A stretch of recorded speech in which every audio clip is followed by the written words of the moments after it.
Today we're going to talk about conglomerates. Conglomerates are a type of sedimentary rock, or clastic sedimentary rock, because they contain pieces of former rocks, or clasts. In this case, this is a piece of a formation from the Arbuckle Mountains, a low, hilly mountain range in central Oklahoma that's a far shadow of its once lofty self. This rock really records the tearing down of that mountain range.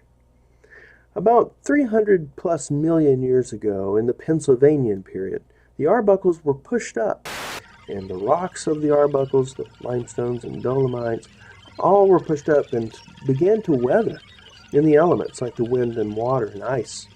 And over time they broke down and were washed into low places along the front and the sides of this mountain range. And those bits and pieces, all jumbled up, washed from different places, were ultimately buried and cemented back together with clays, with cements and other things to make a new rock entirely out of those old bits and pieces. And that is the Collins Ranch conglomerate that we find today.